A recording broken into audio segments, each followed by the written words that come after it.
What's good? It's Woog. The Coachella 2023 schedule just came out for Friday, Saturday, and Sunday, and I just want to run through what my picks and recommendations are for the weekend. So I'm going to do one for Friday, one for Saturday, one for Sunday. And again, these are just personal preferences, but say you wake up from your tent or your hotel and you go out to the campgrounds and everything, and you go out to where they have all the stages set up. I'm going to take you based on the schedule where I would go from one artist to the next to the next. Now, some people would rather, just kind of watch the musical acts very sparingly and would rather get into some of the Coachella based, private parties and such. There's a lot to do out there in Indio Coachella, but let's just assume that you want to go from one artist to the next, and you want to watch as many good artists through the weekend as you can.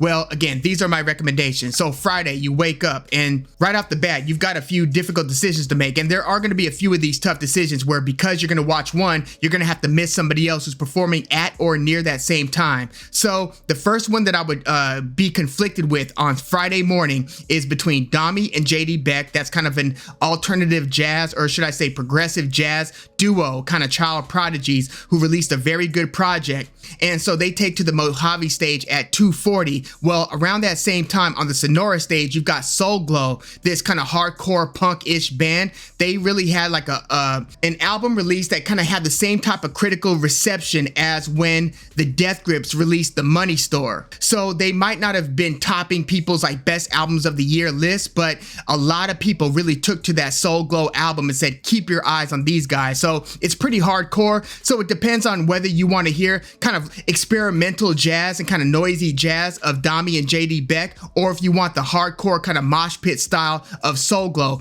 But at that same time, at the outdoor stage, you've got another progressive jazz, even noisier than Dami and JD Beck. Dami and JD Beck will be more laid back and easy on the ears compared to The Comet Is Coming. The Comet Is Coming is taken to the stage at 2:30. So this is how I would play it. Unfortunately, I'm going to have to miss Dami and JD Beck. I'm going to be going from the outdoor stage to see The Comet Is Coming at 2:30, and then maybe 15 to 20 minutes into it, you're going to know whether you want to stay or if you're ready to move on. If you're ready to move on, then I would highly suggest checking out Soul Glow, who again take to the stage at 2:55. So again, I'm going to be watching a part of The Comet Is Coming and then moving over to Soul Glow. After that, another tough decision between Pusha T, whom I've seen perform a couple of times now. In fact, a homie was on the project of his stage design a couple years ago at Coachella. I think he had like a big Coke rock on stage, and a homie of mine played a part in designing in that whole set design basically, and was basically on the stage, I believe, when Pusha T was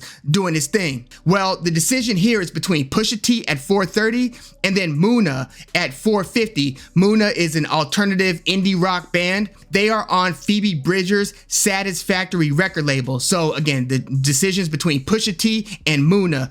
In this case, I'm going to go with Pusha T at 4:50. Unfortunately, I'll be missing Muna, but I'll be moving from that Pusha T show to Wet Leg at 6 to 6:45. Wet Leg, they made a big splash. I think they won the Grammy they were nominated for Best New Artist, but I think they won for Best Alternative Music Album, Wet Leg, and that was their debut. So they've really kind of entered the music landscape, that kind of, pop, punk, pop landscape with the splash. So I would go from Pusha T to then Wet Leg at 6, and then you've got another tough decision. After Wet Leg gets off on the Sahara stage, you've got the return of Blink 182, and 15 to 20 minutes after they take the stage, you've got Burna Boy at the Coachella stage, you've got Blondie at 7:35 at the Mojave stage, and then you've got Yves Tumor, one of the most eccentric and interesting artists, very multi-genre, multifaceted, very versatile.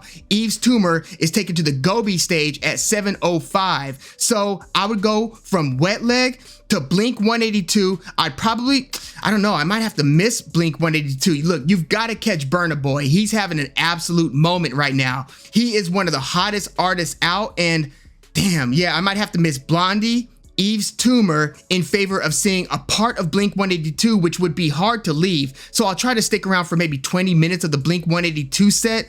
Damn, I guess I would have to leave that one early to catch maybe the second half of Burna Boy's set. So again, I'm going from The Comet Is Coming to Soul Glow to Pusha T to Wet Leg to Blink 182 to Burna Boy. Stay on that stage to catch the Gorillaz at 8:35, and then I would move over to the Sahara stage to catch Metro Boomin. See, Metro Boomin comes on at 10:35, and I think that, look, Metro Boomin is a producer. He's not going to be rapping. So either he's going to be doing a whole beat set with nobody on stage rapping, but I think that it's more likely that he's going to have a bunch of guests. I don't know if, 21 Savage is going to show up. I don't know if Future is going to show up. He works with a lot of, Migos. They might be some sort of like a takeoff tribute if Quavo or Offset show up, but all of these different artists, most of the who's who of trap artists have worked with Metro Boomin, so I wouldn't be surprised if his set involves a lot of features. So I would definitely want to catch Metro Boomin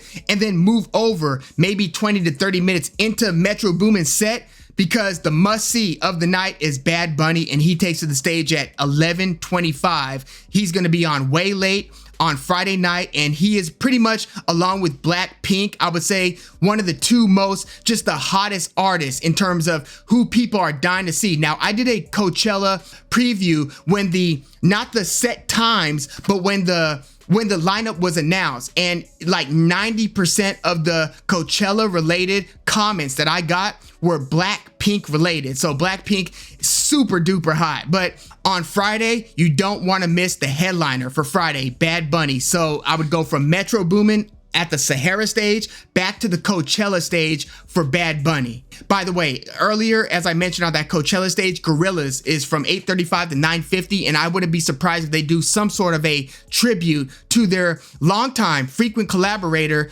Trugoy the Dove from De La Soul. Rest in peace to Trugoy. But I'm expecting maybe Posdnuos, Plug One from De La Soul to be one of, maybe a few features on the Gorillaz set. So yeah, that's how I would recommend playing it on Friday. Now we're going to move over to Saturday in the next video.